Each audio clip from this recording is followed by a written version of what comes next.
Mitch Little. And thank you, Mitch. Yeah. Everything those guys just said is wrong. Is that what it feels like to debate? I don't know. My opponent won't debate me.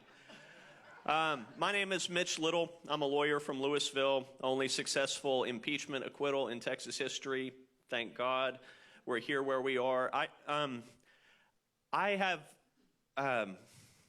don't do canned political speeches. I don't know how to do them. So I have some things that are on my heart that I want to share with you. I just want to give you a prayer for each of one of you.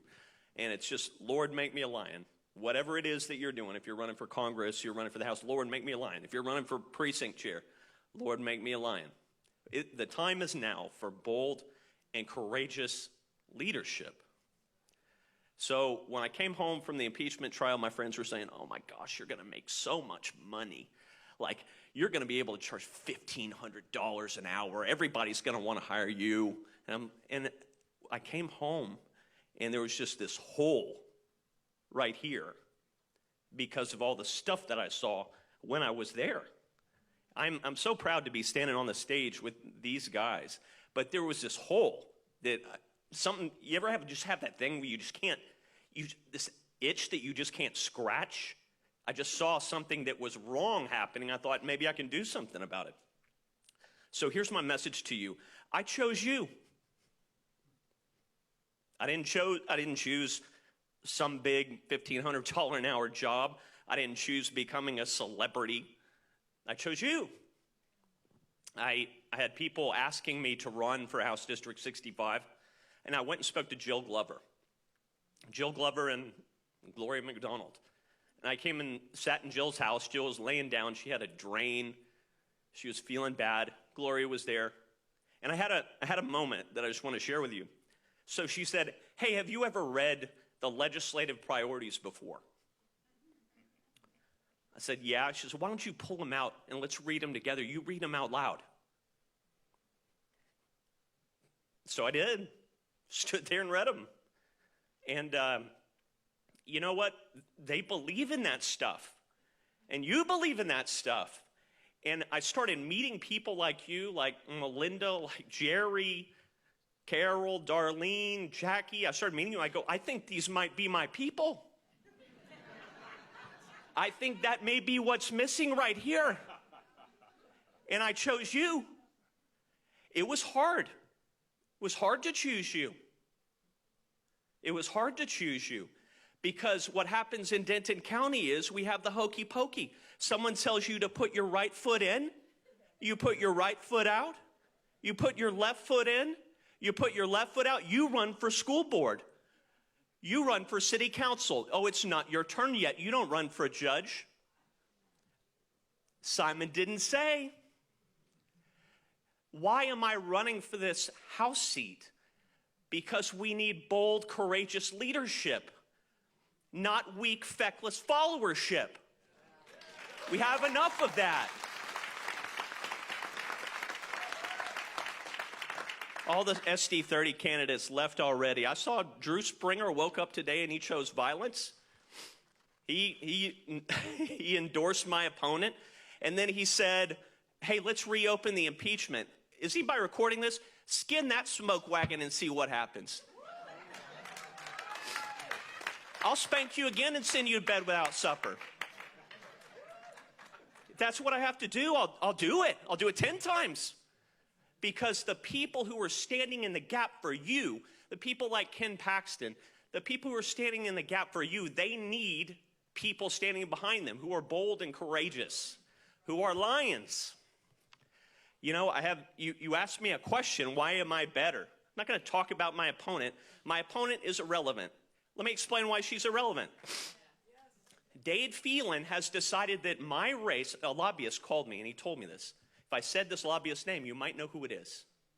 Lobbyist called me and told me, my race is the speaker's #1 priority in the entire state. Why me? Because it's not about who's in the seat, it's about who's not in the seat. They don't want me there at the back mic challenging them on all these points of order, all the garbage that gets offered before those sweet legislative priorities that I read with Jill. They would rather advance Democrat priorities than the Republican legislative priorities that people like Jill Glover, David Wiley go down to promote. And why? Because they get paid not to. My opponent has taken over $1 million from special interests. She's run for this seat twice. She lost once, she won once. $1 million. What do you get for that? Texans for Lawsuit Reform has given her over $700,000 since she's run for office. Why do you do that? It's because they want to shape Republican politics in Texas into an image that you might not agree with. The same people who finance Texans for Lawsuit Reform are currently raising money for Nikki Haley and her vision for the United States of America. The same billionaires that are funding her are funding TLR. Karen Alexander's here. She's running for judge. Isn't that great? Yeah, clap for Karen. She's awesome. You might want to have a chance to vote for her. Has anybody ever heard of the Missouri Plan? Just raise your hand if you've heard of the Missouri Plan. Oh, we've got a couple people back here. TLR doesn't want you to vote for your judges. Did you know that? Their vision for Texas is that you wouldn't vote for your judges. We would have the governor appoint a council of people like me, lawyers, to vote for you and decide who your judges are going to be. They will appoint them, and someone will become more powerful because they can appoint every judge in the state. That's not what you're sending your representatives to Austin to do. I have a firm belief in my heart that if we have enough Vince Gallos, if we have enough Andy Hoppers, if we have enough Brian Harrisons, Steve Toes, Nate Schatzlines, Tony Tinderholtz, that we can actually do some stuff that you want us to do. What do you think?